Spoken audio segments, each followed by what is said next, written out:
Hello and welcome. Thank you for downloading today's episode. I am JJ Flazanes, your host. And I'm excited to bring you today's show. It is a technique that you could literally use today. In fact, we're going to use it here live on the show. If you are driving, please don't do it while you're driving. If you want to pull over, it won't take that long.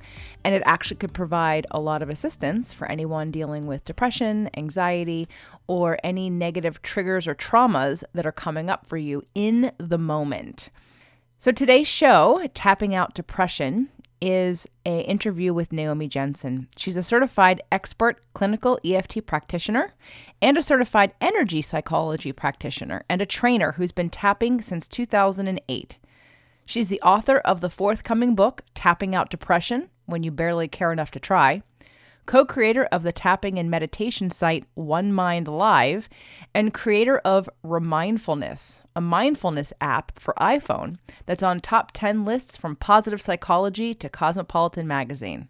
A screenwriter for over 25 years before becoming an EFT practitioner, she wrote and co-produced a just-released documentary called The Science of Tapping, which explores a surprising amount of clinical research that's now been done on this emerging technique. Welcome to the show, Naomi. Hi, JJ. Thank you for having me.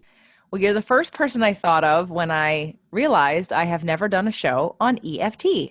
And boy, do I want more people to know about EFT. It's such a powerful tool that I've used. I use it on myself. Sometimes I forget to use it, but I was conducting a meditation and a little bit of a workshop, and I remembered thinking, oh, I want to share this with people. Now, I ran out of time, but that's okay because I'm not an expert in it, but I wanted to pass it on to people, and I thought, well, who can I bring on to talk about it? And of course, you were the perfect person. So welcome to the show. Thank you so much. I love having opportunities to talk about EFT. It's pretty much my favorite subject since I cleared my depression with it about 12 years ago in a very short amount of time, and became fascinated to know more about how this works and the different things that it can work on for people. Well, let's talk about how you came into it. And like you just said, you cleared depression. So let's give everybody a background story on what you used EFT to help you with, and then how you started to get inspired to teach it and to build a business around it. Well, I was a television writer producer, so I couldn't have come from further away than becoming an energy psychology practitioner. But I went through a life event that caused me to experience for the first time real depression. I never had really understood what depression was like until I experienced this. And I tried everything during about a 1.5 year period, and was really surprised at just how exhausting depression is, and how everything I tried helped a little bit for a little while, but the depression came back, the obsessive thinking, and so on. And a friend told me about EFT and sent me this. At the time, it was this free manual. You can still get free resources online, how to do this yourself, and made me promise I would try it. And I did. And I felt an immediate result. And so I kept doing it for about 5 days. I did it for twice a day for about an hour each time. And the perseverance was simply because I was feeling an effect. I had no motivation at that time, because depression takes away your motivation. So it was really driven by how much better I was feeling every time I did it. And at the end of that, my depression was lifted. It's never come back. I've gone through the kinds of typical ups and downs that people go through, but nothing near depression. And I have this tool now so that when I'm not feeling great because something's happened, I've been triggered by something, I just use this tool to go in and take care of it. So for everyone listening, in case you are currently unaware, EFT stands for Emotional Freedom Technique, and the other name for it would be tapping. That's a common term used to define EFT. People use it because it does work with energy meridians in your body, and you do actually use your body to tap on it. So let's go into, that's my, very simple take on wanting to make sure people understood what it is. Why don't you tell us a little bit more about what it is on a deeper level? Well, on the simplest level, it's a relaxation technique, and it's been shown scientifically now to reduce the stress hormone cortisol in the body in a way that there is no drug that does, in a very short amount of time. And you can think of it as an emotional or psychological version of acupuncture, because what we do is we stimulate the acupuncture points that are the same places where acupuncturists put their needles.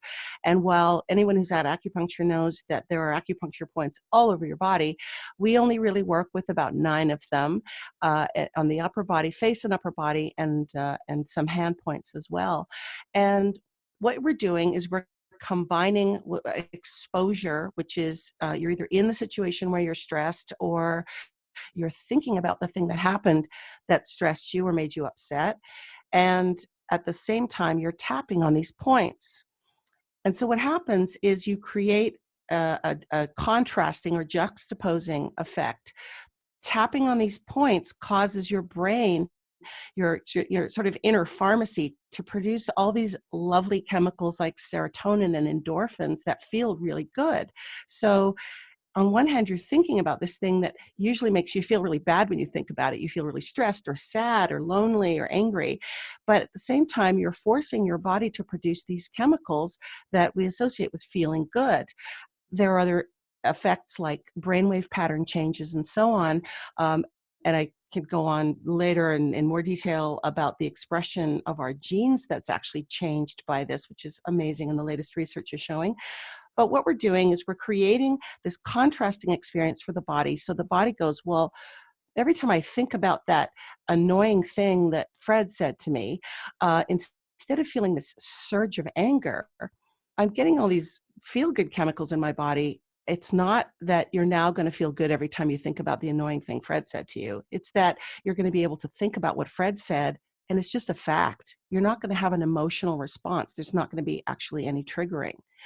And these acupuncture points, as again, those people who are familiar with acupuncture and know anything about Chinese medicine, they are the sort of the end points or the exit points where the meridians that go through your body that are talked about in Chinese medicine kind of exit the skin. And there's a tool called a galvanometer that I can hand anybody. And you can take this tool and you can touch it to your skin, and you find these places because they have a 4,000 times higher bioelectrical output than the surrounding skin. So it makes this little tool scream and light up when you hit these points. And people who already have tried EFT, have felt the amazing results of it, they're still amazed when they have this tool in their hand and they see these points are real. They really exist. It's not just theory. It's not just me believing in them. No, science actually has a tool that can show that the points you're tapping on are like these like electrical outlets on your body. And then what happens from there as far as sending this, it sends a signal down through the meridian. Well, Western science doesn't really talk about meridians yet, although that is changing. We've recently become aware of a system called the premovascular system, which you can Google. And it's tiny, tiny thread-like structures that go through the body that align almost exactly with these meridians that Chinese medicine talks about. Western science hasn't yet explained or gone into the role of these meridians. All we know is when you tap on these places on your skin where there's a super high electrical output, there are chemical changes observed in the body and brain changes as well, because functional MRIs have now been done on people who have done tapping, showing changes in the brain as a result of tapping directly afterwards. Well, I think there's also just a vibrational shift in how you feel, because when we're thinking about like shaking something loose in that way, Mm-hmm. right? Even just tapping can immediately, again, change that frequency, bring more of a vibration into, and possibly even push out. I never realized the correlation between EFT and EMDR. Mm-hmm. As I'm listening to you, I'm recognizing that they have similar effects, and that one is just dealing with eye movement, and then the other one is dealing with these meridians and the tapping. So they're both great tools to use for reducing the effects, especially of any traumas. And like you said, you doesn't mean you're not going to still get annoyed, but you won't be triggered physiologically like you might be without it. And the difference is EFT you can learn to do on your own, and can learn how to catch yourself in different situations and start to use it to bring yourself into a neutral state, hopefully into the state of being an observer, and the observer of the situation, versus being highly emotionally triggered and being a victim in that situation. Before we continue, I just want to say, in case, because even though I do edit my own shows, in case there's any audio that goes in and out, Naomi is coming to us from Australia. And I wanted to say that because I know a lot of you listen to me in Australia. So just in case there's a connection there, she's there, and I know it's not a small place. But Naomi, why don't you tell us the journey of how you and I got connected basically was through another one of the guests on my show, and just a little bit about your background in terms of, like, you used to live in California. I know you said you were in the entertainment industry. How did you get to Australia? Well, that's what caused my depression. I came here for a guy. Like, I mean, it was partly work, but also a relationship. And I actually moved here, and the relationship disintegrated about, like, as I tell people, it's like as the wheels of the airplane hit the tarmac. With my entire life traveling across the ocean in a container, the relationship fell apart. That's what triggered my my depression, because I felt like the joke of the universe. And but I still sort of was I managed to kind of in some ways transfer at least part of my former career in Los Angeles to Australia. And people would say to me, why don't you just come back to California after this horrible thing happened? You're obviously not meant to be there. And I remember telling people, even in the depths of my depression, I feel like I'm still supposed to be here, and I don't know why, but I'm just going to stay here for now. And the tapping, I'm pretty sure this is the reason, because um, once I had discovered it, I was just like, it wasn't safe for anybody around me to describe any kind of distress they were going through, because people would like, oh, no, don't say that in front of Naomi. She's going to make you tap.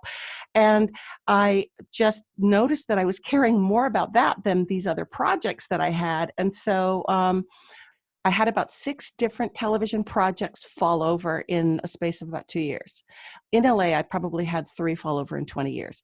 6 in 2 years in Australia. That was the universe telling me, I think, yeah, you're not supposed to do this anymore. Because on the other hand, with the tapping, I was having really amazing results working with people. And that's what I was passionate about. I'd go to a pitch meeting for a television show, and then if somebody in the meeting mentioned like neck pain or something, I just wanted to sort of jump across the table and go, let's tap on that. I was more interested afterwards to know if I could help them with that than what they'd thought of the pitch. So an opportunity came up to get properly trained, and I decided, oh, that'd be kind of fun, just to kind of, see if I've been doing this in any way the right way. I was pretty self-taught, and I took the training, and I mean, halfway through the first day, I just felt like, I think I'm supposed to do this, which was terrifying, because I'd only done one thing for like 25 years. And it wasn't really a career back then, because there was no science behind it. This is when people were thinking, oh, it's the placebo effect, or it's just, giving yourself that attention is taking care of it, or people just, it just feels good to talk about it. So I persevered. I did it anyway. Lots of clients were coming to me, and a lot of people not having heard about tapping before. And then gradually, and I just noticed it in the last couple of years, here in Australia, there's an amazing researcher, Dr. Peter Stapleton, who's a colleague of mine for evidence-based EFT training, which is only for psychologists, doctors, nurses, educators. And also EFT Universe training, which I'm a trainer for, which allows anybody at all, to become trained in this, and possibly, if they want to go on and become a practitioner.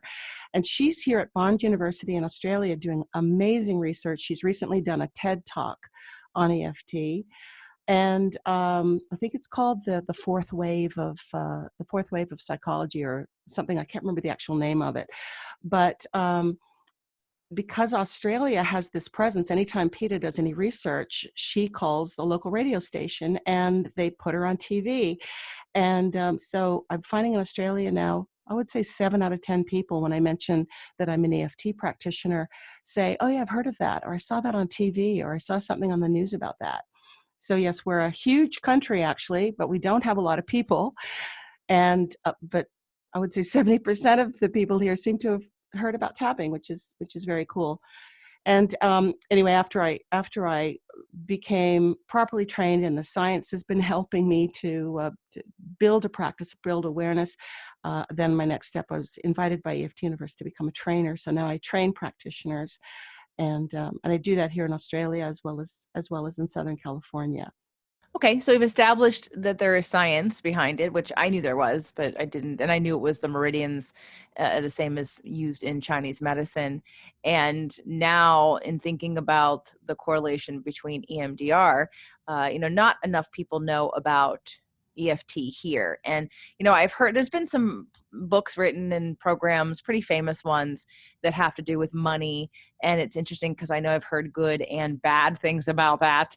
But I have had personal experience with EFT, and I think it's one of really the easiest tools that anyone can use at any time. And that's what I really love about it, is when you learn how to do it and you get a rhythm going, it's something that you can do on your own, and you don't have to go to a therapist, and you don't have to, is it helpful to have coaching and to, do it properly? Absolutely.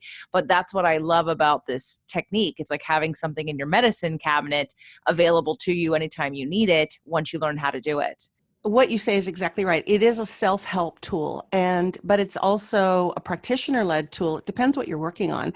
Major trauma, absolutely not. Don't work on it by yourself. You need a practitioner. And in fact, EFT, there's an S on the end of emotional freedom techniques. It's plural because it's a set of techniques, and there are some techniques called the gentle techniques in that set that are specifically for working with trauma. And the wonderful thing about EFT is that you can gently work on trauma without re-exposing the person to the traumatic, the stuff they don't want to talk about because it's so painful.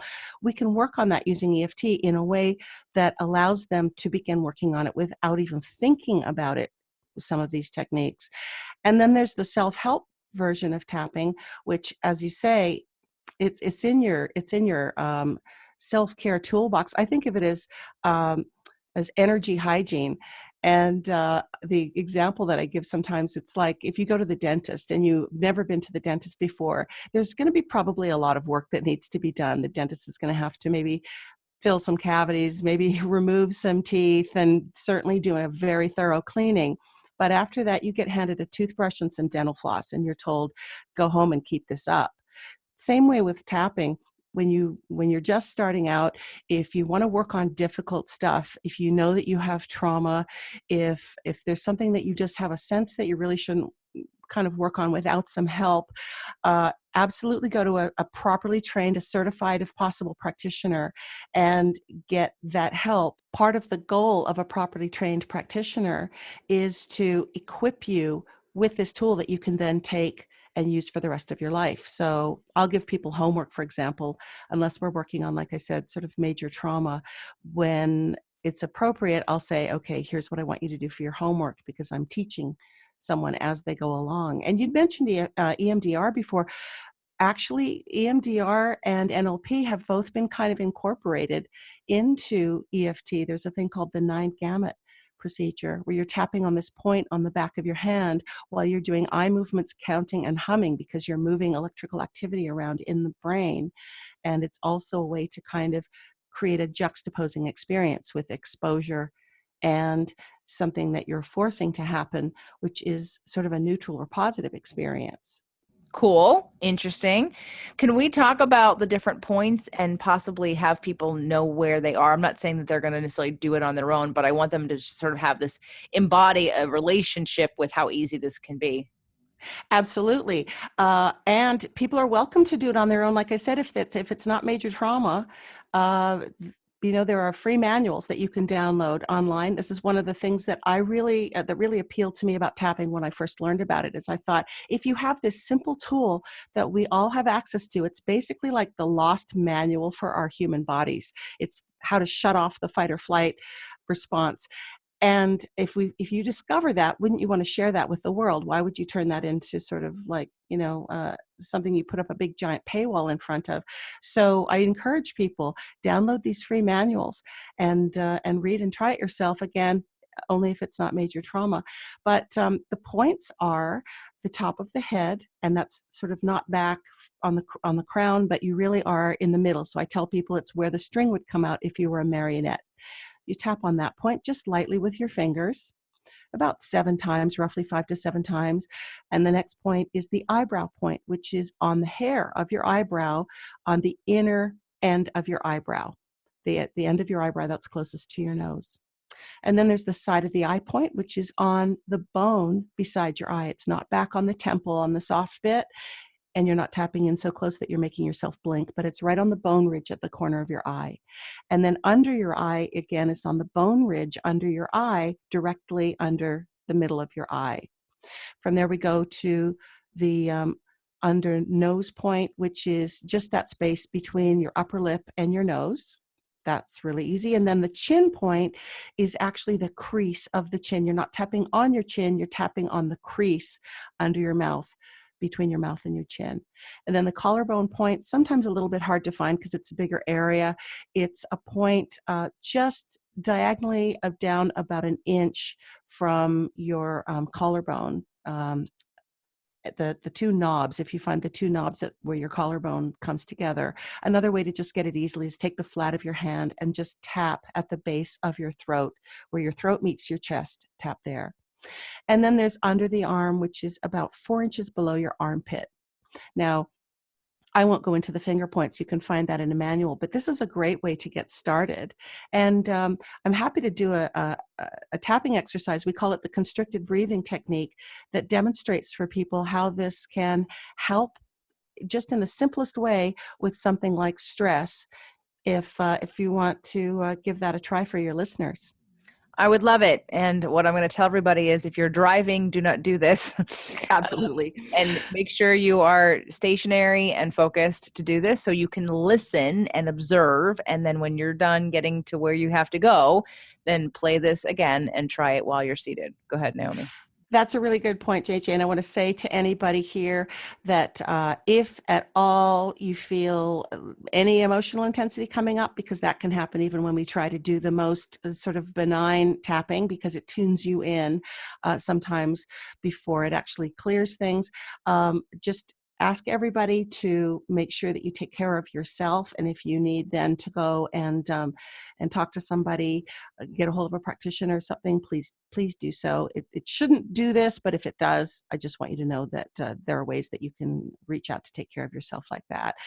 So first, I'd like to ask everybody to begin by taking a deep breath to fill your lungs as full as you can fill them. And then exhale. And then do it again.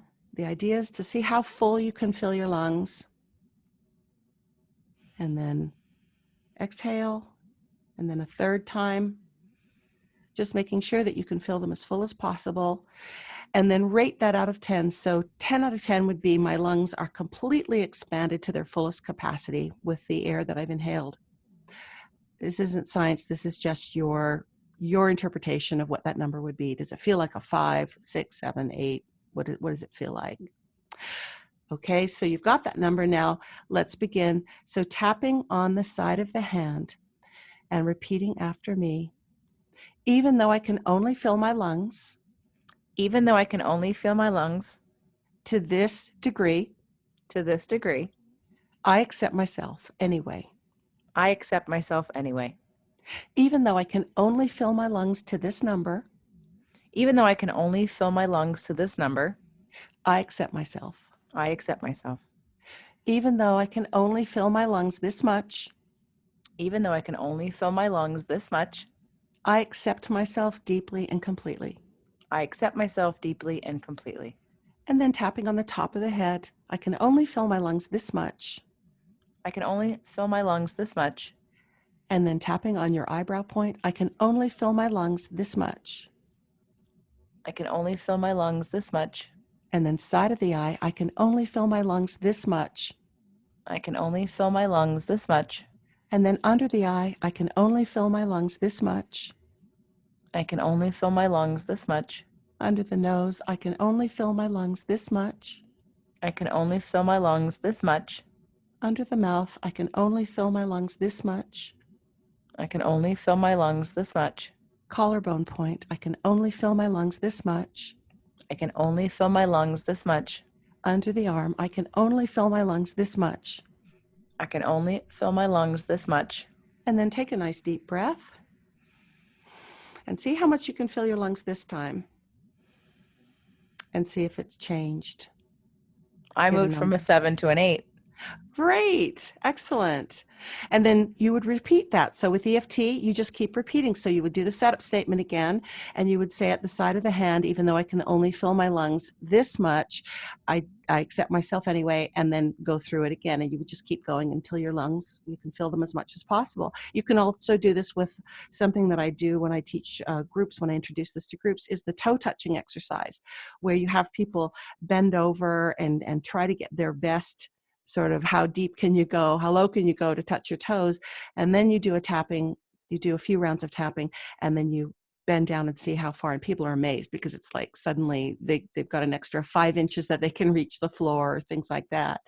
And I mean, of course, this is demonstrating that in terms of taking deep breaths, stress causes us to constrict our breathing. So the effects of tapping, which reduces cortisol, which is the stress hormone in the body, allows us instantly, it relaxes the hold that we have on our lungs, which is why even just doing that allows you to fill your lungs more. But that's just what we use for demonstrations. Of course, tapping can be used on anything that stress is the underlying factor in, which, I mean, it's everything from anxiety, depression, phobias. This works on PTSD. This works for sports performance. You see athletes on TV sometimes. I'll describe what I do, and someone will say, oh, I saw someone do that in the dugout, during that Dodgers game, or something like that. Because there are a lot of EFT practitioners that work with sports teams on sports performance. And the way that we do that, in case anybody noticed, when we're focusing on, I can only fill my lungs to this amount, people might sort of go, well, hang on, that doesn't sound like an affirmation. This is something that's really, really important to get about tapping. Tapping doesn't work with affirmations. Tapping works with what negative is there, because it clears the negative. It's like if you're trying to clear a spot that's on your countertop, you spray the vinegar and water on the spot. And then, so you're focusing on the thing that you want to clear. Tapping is the same way. You focus on what it is that you want to clear. If you're feeling upset, your setup statement would be, even though I'm feeling upset, I accept myself anyway. If you're feeling anxious, you would tap, even though I'm feeling anxious, I accept myself anyway. If you're afraid to get on that airplane, even though I'm scared to get on that airplane, I deeply and completely accept myself. If you're sad because you've just had a breakup and you've driven by the cafe where you guys used to meet and have coffee after work, then when you see that cafe, you tap on the side of the hand, even though I feel so sad right now looking at that cafe where we used to always stop after work, I deeply and completely accept myself. And then setup statement, and then the statement as you tap the points, this feeling of sadness, and then eyebrow, this feeling of sadness, side of the eye, this feeling of sadness, and so on. So we're directing our attention and our tapping at the thing that we want to work on, the thing that we want to clear and collapse. And it's just a really wonderfully affirming. How often do we get told as we're growing up, stop crying, stop feeling that way, cheer up? What tapping says is, no, come and tell me about it. Tell me all about it. Tell me about your pain. Just tap while you're doing it. That's the only difference. I love that you mentioned the sports, and I love that you mentioned the affirmations, because the whole method of saying I deeply, and I noticed you didn't say it this time, but I worked with one of my former partners on a product. I don't know if you know Adelaide O'Dunton. She has since transitioned and is now one of our angels. But Adelaide would be the one teaching during our program, EFT, and she would use I deeply and completely love and accept myself. And so I don't know if there's different methods and reasons why you would say or not say that, but I do appreciate that you recognize, like you said, it's not about an affirmation, because some people might think, yeah, why am I anchoring in a negative? But to really outline it to say you're clearing the negative, and then you're lessening the charge on that, which by definition is going to decrease the possibility of reactivating that frequency, and therefore you're going to be attracting better things. Exactly. And we are not, and I'm a big fan of positive thinking and affirmations, but we don't anchor the negative if we're tapping. If we're going around complaining and we're not tapping, yes, we are. We're actually, what that looks like inside the brain is that we are increasing neural pathways and we're growing neural bundles around that particular thought, habituated thinking, and so on. And new research talks about how worry actually increases worry. So with tapping, the rules are different. If you're focusing on the negative while you're tapping, you're actually doing the opposite. You're clearing the neural pathways. You are decreasing the size of the neural bundles that are connected with that particular thought, the emotional responses, the chemical responses in your body that accompany that thought. And those positive affirmations, they really work well with tapping if you first clear the negative. So for example, let's say you want to work on abundance, and you have an affirmation that says, my life is filled with abundance and my career rewards me abundantly.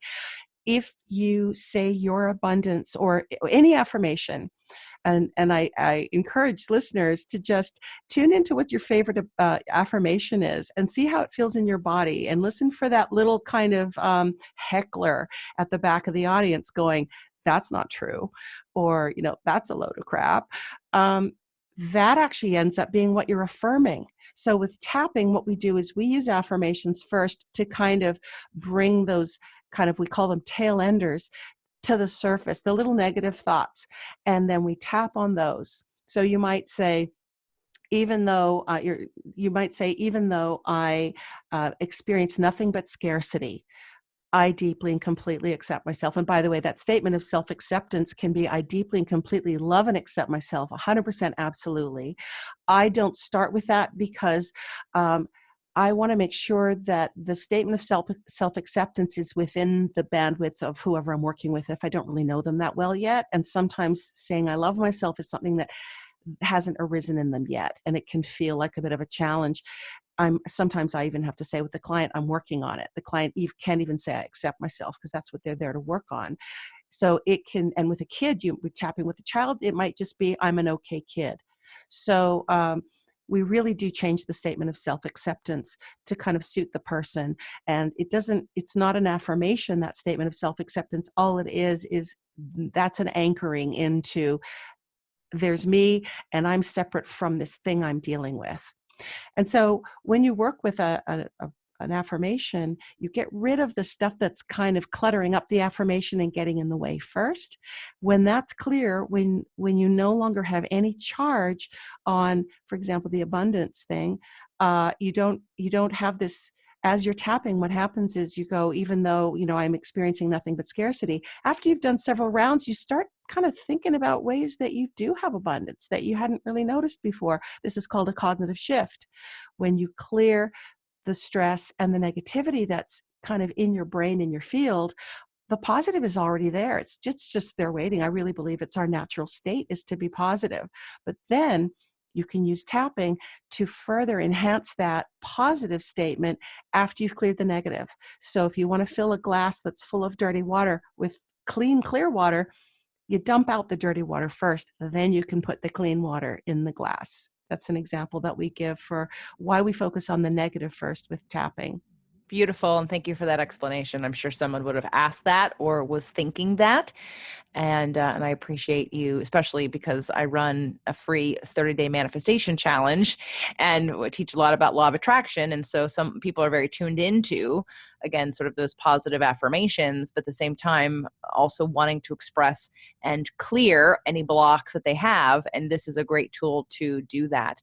Now, I know that we've talked about the different points, and thank you for taking us through that exercise that anyone can repeat on themselves, but I'm sure that you've got more, and I know that you've got some videos, and I know you've got a website. So why don't you tell us a little bit more about how people can reach out and learn from you directly, either work with you one-on-one or grab any of your tools or resources that you may have available? Well, first of all, If you want to take a workshop and learn how to do this over a period of 3 to 4 days, actually, I have a workshop coming up in the middle of July in Southern California in Carlsbad. I still have some space available in that. I'm doing, anybody listening in Australia or New Zealand, I'm doing a 4-day training, the same 4-day training in Australia in the Southern Highlands of New South Wales in November. And I also do this, as I mentioned before, this evidence-based EFT training, which is for existing health and educational professionals. This training was created by Dr. Peter Stapleton, and I do that periodically. I've got one. Actually, tomorrow I start one here in Australia.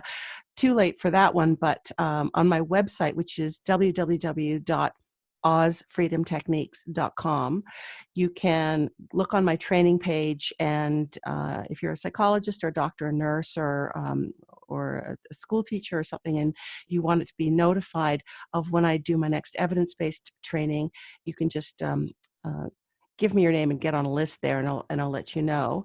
As far as one-on-one training, I work with people individually. You can go on my website, and there's a form, a pop-up that allows you to book a free 15-minute consult, because I always like to talk to people first and just make sure that EFT is the appropriate intervention for them, and get a sense of what they want to work on. And I have numerous programs, different ways to work with me on that. And I also have free resources on my website. You can download a manual on my website. And for your listeners, I've just actually finished writing and co-producing a documentary called The Science of Tapping. It's a 30-minute documentary. And Joe Dispenza's in it. JJ, I think you're a fan of Joe Dispenza. I think we've talked about it in the past. Yeah. He's in it. A lot of luminaries are who are fans of tapping are in this film, and we talk about the science, the latest research, and so on. And if any listeners get in touch with me and mention this podcast, I will give you a special private link that you can go on my website and watch this film. If you're interested in the science of tapping. And as I also tell people, anywhere you are in the world, if you can get enough people together, I will come and do a training for you, because I want to help spread this. I train more and more psychologists and doctors all the time, and they're taking it to places where there have been large-scale traumas, and into populations that they work with, whether it's a prison population or a population that's where they're dealing with addictions. And I want to do my part to get this tool into the hands of the people that need it. And having said that, I think everybody needs this tool. This is like a toothbrush and dental floss for the rest of us, That's something that we can use absolutely every day. So I'm doing my part to try to make it as accessible as possible, and my website lists a lot of those ways. All right, so that's Oz, like she's in Australia, okay, Ozzy. OzFreedomTechniques.com. Again, OzFreedomTechniques.com. Lots of things to consider, and definitely have take a minute to go look at the website and download the guidebook, and that way you can start practicing on yourself right now. I mean, there's no reason why you can't do it today on yourself. You can go back and listen to what we did if you were driving and do it on yourself, and change it up if it's just the breathing. You can do it for other things. And but you do want to learn more about the benefits and the specificity of using it. And Naomi is definitely one of those people who is an expert to learn from. And Naomi, also, I noticed that you have a podcast as well. Yes, my podcast, and it's the One Mind Live. I have a tapping and meditation website called onemindlive.com. And JJ, you were a meditation guide for us about, what was that? It was about a year ago, I think, maybe a year and a half, something More like like that. 2, probably, actually. 2 years. Oh my More like 2 goodness, years time ago. flies. Oh my goodness. We recently opened the doors and put our entire archive of One Mind Live meditation and tapping podcasts, made it available for people to just access, open access. So if you go to onemindlive.com, you will have a wealth of tapping and and guided meditations. And yours was really wonderful. You did 4 with us, JJ, and we're adding to our listening room all the time, just as fast as we can kind of get the uploads happening. But there's already a large number of them for open access. So I encourage people to go there, and there's a lot of guided tapping that they can access there, as well as guided meditations and original music with my partner Stephen Fernley, who's the composer, and just wrote absolutely beautiful, such a wealth of beautiful music, specially designed to enhance tapping and meditation. Yeah, we did some great work there. And so everyone check out onemindlive.com as well. And both of these links will be in the show notes. So make sure to check them out and to be in touch with Naomi. And actually, Naomi, as I'm sitting here thinking about it, I have someone I want to refer to you. So I will do the email connection for a private session for someone who very specifically needs some high-level sports psychology, mindset, releasing fears and training. And I was like, yeah, that's perfect, because we were just talking about the different methodologies, and EFT had not come into my mind. So I'm really glad that you used that sports analogy because this technique is going to be good forever. And it's not just it's not going to take 6 sessions to figure out how to use it and get benefit from it. It'll get benefit immediately with 1 session. So I want to definitely share this. So thank you so much. And I'm really glad I could have you on my show finally. And I hope everyone's going to check out both of your websites. Thank you, JJ. Thank you so much for having me and for the opportunity to let lots more people know about this amazing modality.